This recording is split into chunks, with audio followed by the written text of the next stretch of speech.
Bonjour à toutes et à tous et bienvenue sur Grand Lille TV pour cette nouvelle édition du Rendez-vous de l'Écho. Aujourd'hui, nous sommes en compagnie de Chris Delepierre. Bonjour. Bonjour.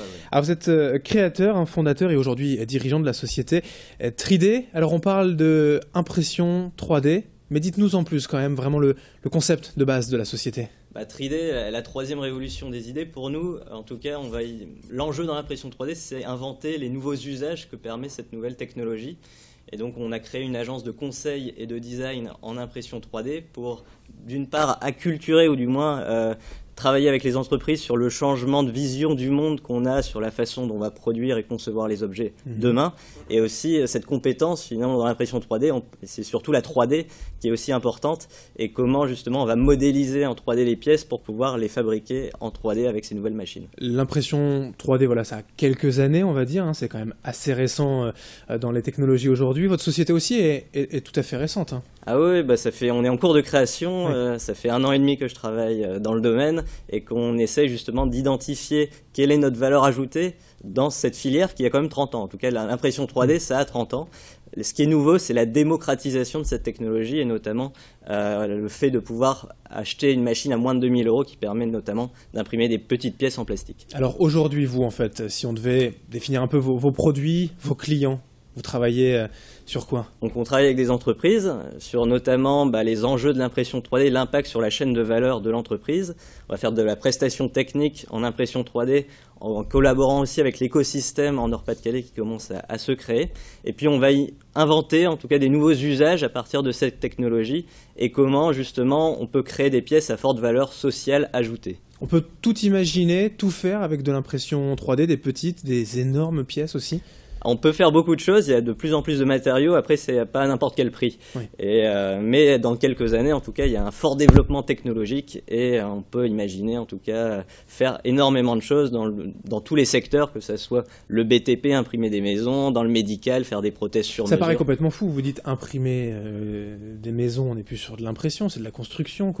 Pourquoi imprimer des maisons? Alors c'est le principe de la fabrication additive, où couche par couche on va faire l'objet. Après c'est vrai qu'entre une imprimante qui va déposer du béton et une imprimante qui va faire de la résine en plastique, c'est très très différent.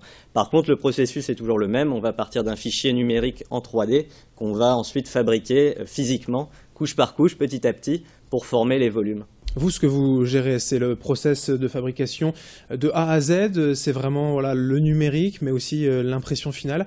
Alors nous, on va plutôt s'occuper de l'amont, donc c'est le conseil, qu'est-ce qu'on va pouvoir faire avec cette techno, et puis le design en impression 3D. On a une petite machine en plastique qui nous permet de prototyper, oui. Mais quand il s'agit d'autres matériaux, d'autres volumes, etc., là on va passer par des sous-traitants. Oui, parce qu'après, c'est une question de coût, peut-être, pour le développement de la société, de passer sur vos propres machines à l'avenir. Et oui, voilà. Après, nous, on n'a pas forcément à être imprimeur 3D. La vocation, c'est vrai qu'il y a beaucoup d'investissements machines à faire si on veut proposer un panel de matériaux. Il existe déjà des gens pour faire ça très bien.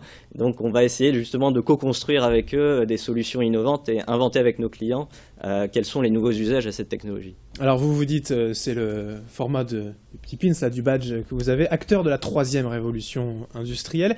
On travaille donc avec des entreprises, mais aussi avec des particuliers, peut-être, pour retravailler en fait l'acuité visuelle, c'est ça? Voilà, nous, notre parti pris, c'est on veut s'intégrer dans la troisième révolution industrielle et notamment comment mettre l'innovation technologique au service de l'innovation sociale et comment mettre la troisième révolution industrielle au service du social business Nord de France. Alors on a eu cette intuition du toucher pour voir, donc en imprimant cette Vénus de Milo chez nous, dans notre garage, et l'intuition que le toucher pouvait se substituer à la vue, et que nous allons pouvoir aider tout à chacun, et notamment des personnes déficientes visuelles, et même des enfants, à mieux se représenter le monde qui les entoure, grâce à faciliter la transmission de savoir via l'objet personnalisé qu'on va pouvoir créer, imprimer en 3D. Qu'est-ce que ça apporte l'impression 3D pour ce genre d'objet? C'est une facilité de fabrication, un coût réduit? C'est que pour des petites séries, on va pouvoir faire des pièces très personnalisées, très uniques et finalement matérialiser l'immatériel, tout ce qui est infiniment grand, infiniment petit, des monuments, tout ce qui est inaccessible par le toucher ou invisible à l'œil aveugle, de pouvoir le donner à toucher et donc fabriquer localement, sur demande, des pièces très personnalisées comme des sculptures d'un musée. On peut imaginer aussi peut-être à l'avenir, tout le monde ou presque, a chez soi une imprimante papier, une imprimante 3D dans les prochaines à venir, c'est possible? Alors tout dépend de l'échelle de temps qu'on prend. C'est vrai que la technologie se démocratise et c'est de plus en plus facile d'utiliser. Après, voilà, on peut faire le parallèle avec l'impression de photos.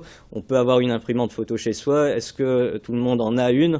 On préfère peut-être passer par des prestataires parce que ça reste quand même assez technique finalement, même si il faut être assez bricoleur pour faire fonctionner la machine. Alors vous êtes en cours de création, on le disait, sur la bonne voie tout de même, et les premiers objectifs en termes de chiffres peut-être pour vous, ça va être quoi?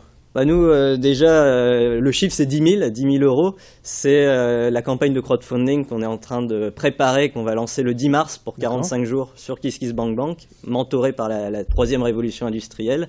Et nous, notre objectif, c'est de lever 10 000 euros pour justement fabriquer des kits, financer des machines qui vont nous permettre de faire des kits tactiles de la ville de Lille et de la région Nord-Pas-de-Calais.